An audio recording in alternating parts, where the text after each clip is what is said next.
reinvent my business because I thought just instead of doing PR and strategic marketing and advertising, if I was going to be successful, I had to add a new element to it, which is technology.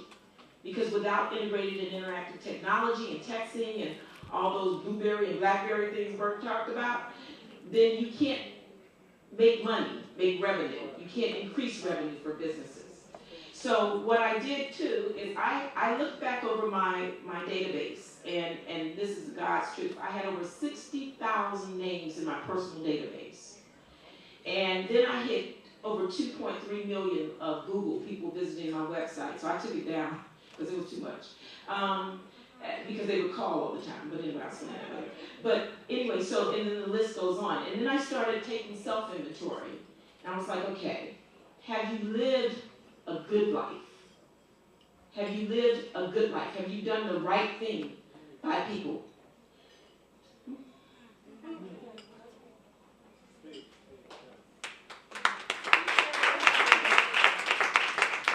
And then I started thinking about all the people that I consider mentors. I never met Reginald F. Lewis, but I've always admired the way he did business and the way he treated his family. So he was one of my mentors. And then my mother and father passed. They were always my mentors. So I took self-inventory and I said, okay, let's make a list of priorities. And I did the old-fashioned way. I didn't put it in the computer. I didn't text it. I wrote it down. And I took it and I put it on my bathroom mirror. And I said to myself, the first point of entrance is you think you've accomplished so much. You're a big-time executive. You make a bunch of money and you have bought a lot of stuff. What did you do? What did you do in your mind that was the right thing to do for your family and for your friends? And then I checked that off. I did the right thing. Then I said, okay, what have you done to pass it on? Pass it forward. And then I thought about it, and I started listing everybody I mentored, which happened to be over 87 kids. I don't have any kids, but I feel like I've been a mother to many. So I started looking at that, and I said, okay, that's good. Check it off. But what people didn't realize, once I checked it off, I started thinking about it, and I was like, well, Miata runs her own business. I got Christian who runs her own business. I have, and I'm just going to name a few of them. Dana, who's now the top executive for a global marketing firm. I got Carrie, who's a top executive for an advertising firm. I got Jonathan now, who's a top executive with a soft drink company. And then I started thinking about it. So really, in helping other people, what did I do? I formed a support system. So a lot of my contracts came from the very people that I mentored. And I had no idea that was going to happen. I was just doing it from what Reginald Lewis did all his life, from the heart. So I call it the, and I wrote it down, I call it the HSSS. From the heart, the soul, substance, and success. So I say to you, there is a place for each of us. There is a time for each of us to reach back and help somebody who's less fortunate than us. I had parents who laid the foundation for me. It didn't matter that my father had a second-grade education. It didn't matter that my mother had a seventh-grade education. They had common sense. They had a PhD in common sense. And they had a PhD in heart. And it was so important that they established in me what I needed to survive and succeed. And so I ask each of you, look around the table when you go home, think about your family, think about your friends, think about on your job. What have you done to give back to somebody without expecting anything, unconditionally? Because Reggie Lewis did that. And God always did it. So we all need to set a pattern for it. And then I looked at JR, and I want to say thank you to JR Rockefeller for putting this all together. He's a good maker. And it was interesting because I did that 2 years ago, and JR came to me, I was like, oh God, another person, woman, oh Lord have mercy. Okay, and then after you started talking, I was like, oh, that's great, you should do that, you should contact this person and that person. And I thought, that didn't take a lot for me, you know. And then we started calling all the time, but that's all right.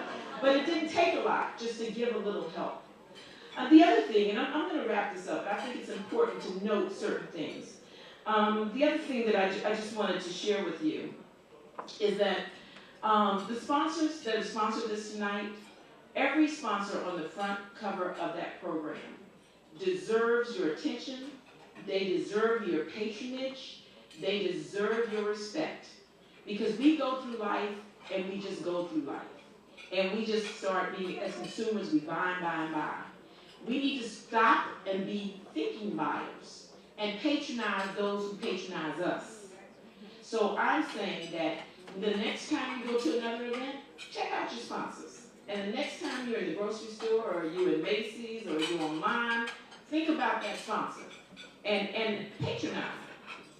And then in closing, I just want to point out a couple of other things. And if I don't say this, Diane, Barbara, Eldridge Jr., and my mother and father, I owe my life to them because they instilled something in me that no one can take away from me. That is my self-confidence and self-respect. And I don't care how many times I fall, because I fell a lot. I always knew I could rise because I had them at my back, pushing me up, and they were the wind beneath my wings.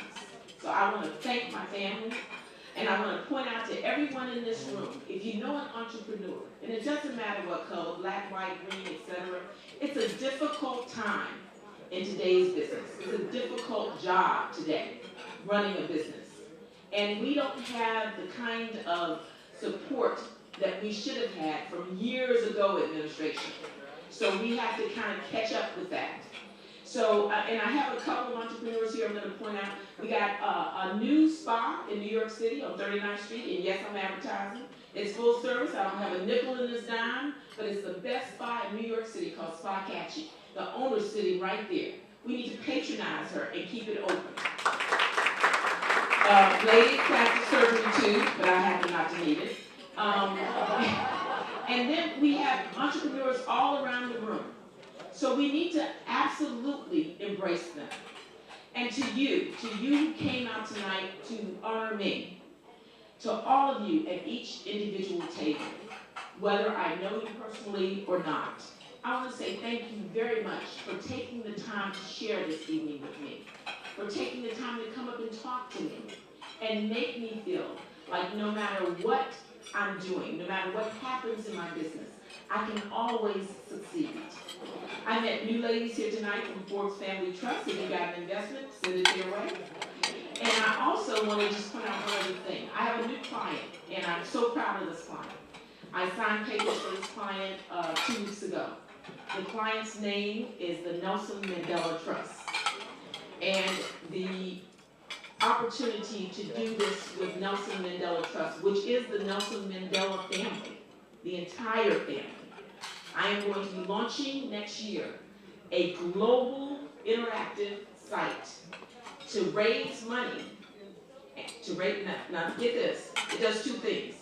It helps corporations expand all of their consumer base around the world. And it increases their revenue, because they got to have revenue in order to donate revenue, right? And it also gives a percentage back to build the leading hospital for children with AIDS in South Africa, because they only have one there. So I just wanted to share that with you. And I want to say to all of you in the future, look for things of substance. There's a new magazine coming out next year called Flawless. It might not be Vanity Fair or W, and it might not have the hip-hoppers on the front, which is great, but it has flawless women of substance. And that's what all these women in this room are. So men, I want you to embrace and praise that phrase, flawless. We happen to have the publisher here tonight, Khadijah. And with that said, I want to just thank everybody for coming out. Thank you so much.